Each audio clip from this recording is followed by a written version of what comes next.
Hello, everybody, and welcome to Top 5 New Comics for June 25th of 2025. I'm, as always, Chris, and let's talk about some great comics, starting with Superman, number 27.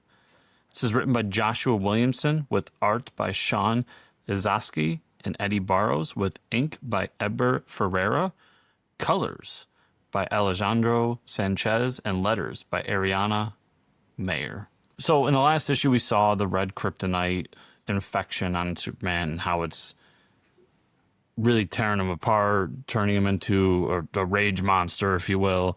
We saw Lois lose her superpowers and how that's affected her in the negative. And we got this moment of Lex going back to prison and seeing that his old revenge squad of Dr. Farm and Mr. Graff are there and having interaction with them. And now it seems that Lois has to go back and get those three to figure out how we can get rid of this red Kryptonite infection on Superman. This series has been some of the best Superman I can remember for a long time. This series has had some amazing art, and I just love that DC has put a focus on Superman over the past couple of years. Now, obviously, we have a movie coming out next month. I'm sure there's a financial incentive to do so, but I love seeing it because we're getting some great Superman comics between this and Superman Unlimited and Crypto and all these other great books. But it's just awesome because Superman's such a difficult character to get right, and it seems like all the puzzle pieces are in place, that he's been done right recently. And this book is the one that really, the flagship that started it for DC as a whole. After that, we had DC Cross Sonic the Hedgehog number 4. This is written by Ian Flynn, with art by Adam Bryce Thomas, colors by Matt Herms, and letters by Becca Carey. This for me has been one of those crossovers that I still can't believe is happening.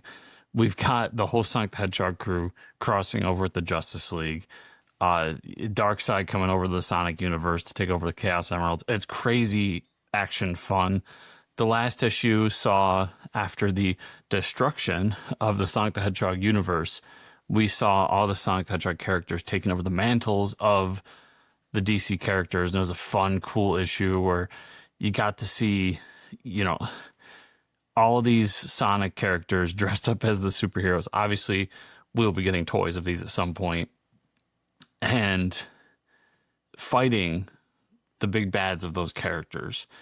Now, at the end of that issue, we learned that universe may not have been destroyed as we thought. And now they have a way back to see if they can save the Justice League. And just with the cover alone, I mean, Batman fighting Metal Sonic.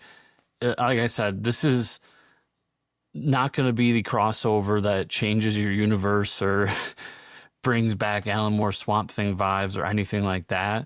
But if you want pure, unadulterated fun, this has been my favorite crossover in that realm for many years, many years. It's a ton of fun. And just having Ian Flynn at the helm, writing this, the guy who wrote Sonic the Hedgehog for so long, and getting his name out there in a big DC comic is phenomenal. After that, I have New History of the DC Universe number 1. This is written by Mark Waid, with art by Jerry Ordway and Todd Nuck, with colors by John Cullis and colors by Matt Herms. I've been saying it over and over again at the comic shop, probably on the Fortress Comic News podcast, everywhere that people talk about this book. I'm sold at the cover. I mean, having Wildcat there, just standing there, enough. I'm there. I'm in. That's all I need.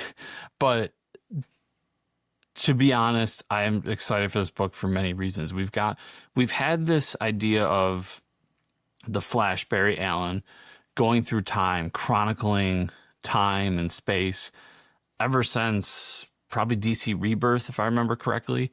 He's been doing that thing, which gave Wally West the spotlight in the main DC universe. And with that, meant that he was kind of put in the back burner. He came back for certain things. We saw him here and there. This is going to be where we see him really just getting that spotlight again to show what he's been doing throughout that time. And what he's been doing is chronicling the history of the DC universe. So this is a Barry Allen Flash book, which for me, not the biggest Flash fan, but because it's him going back in time and really seeing this is what happened throughout the DC universe, I kind of like when they do these books. Mark Waid did it at Marvel years ago. He's doing it now at DC. And just getting to see major events, how they see the timeline, and how it affects today is always really cool. And then obviously the first issue, I mean, we're starting with the JLA or the JSA. We're going to see Wildcat. We're going to see Green Lantern. We're going to see all these great classic Golden Age heroes that I've always just really enjoyed. So I think it's going to be a really fun, interesting book. And definitely one to jump on at issue 1. After that, I have Ultimate Spider-Man number 18.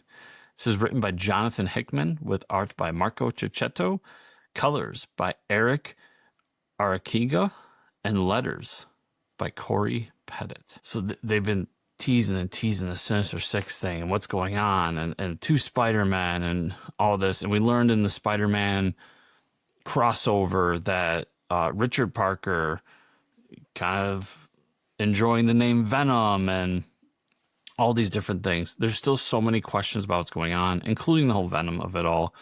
But what we have here now is Black Cat and Richard have formed some sort of bond. There's something there. I'm sure we're going to have a relationship brewing in some way, but it seems like Black Cat's not all in on what Sinister Six is doing. And while they're doing their thing, she's going to enlist him to come and help her with that fight. Meanwhile, we've got Peter as Spider-Man running around doing his thing, and he's getting some sort of ally that's going to help him with this whole turf war. Mysterio comes to mind with that one. We'll see. We also learned that Green Goblin is alive and well in a previous issue. There's so many threads coming around here, and I just love the Jonathan Hickman storytelling here with, we're going to give you little tidbits throughout and they will all come together at some point. But for right now, it's all about this small story that's giving you information that's going to pay off issues down the line. And I'm really, really loving Ultimate Spider-Man. Kitty. After that, I've got Don't Forget Your Briefcase number 1. This is written by Elliot Rahal, art by Philip Sevi, colors by Warnia K.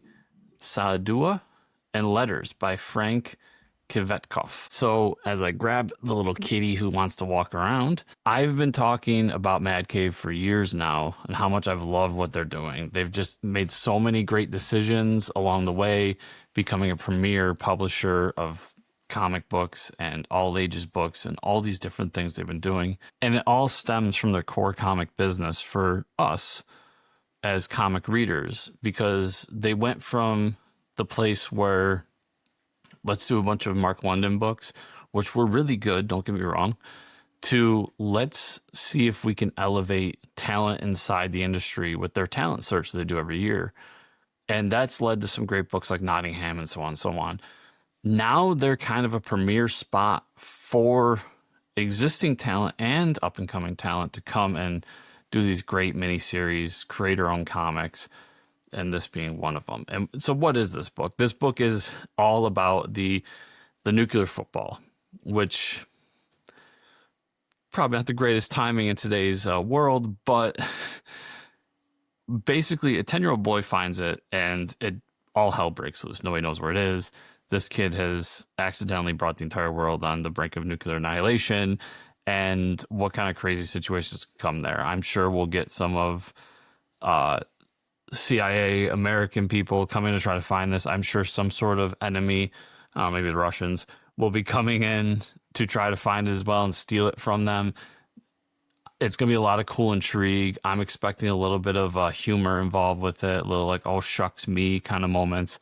But altogether, it feels like a book that's going to fit within the kind of reading I like to do and the stories I like to look at. So I just think this is going to be really cool, and I wanted to spotlight a number 1 from Mad Cave to see how it's going to be and hopefully more people check it out. Plus, Elliot, a guy I'm not super familiar with in terms of his work, but Philip Sevy, I can tell you, has done some great books. If you're a Mass Effect fan, he's done some of the Mass Effect books over at Dark Horse, along with a bunch of others.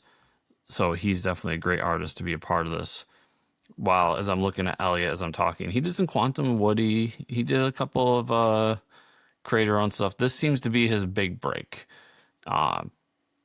So we'll see. It'd be cool to have a new writer on the scene that we can check and keep an eye on.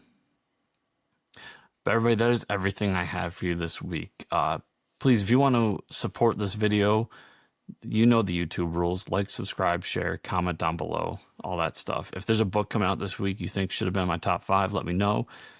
If you're watching this after and you read Don't Forget Your Briefcase and you're like, man, this was awesome, comment down below. Let me know what you thought of it. All those things. And if you want to follow me outside of this video series, the best places to do it are on social media at Fortress Chris. I'm everywhere at that.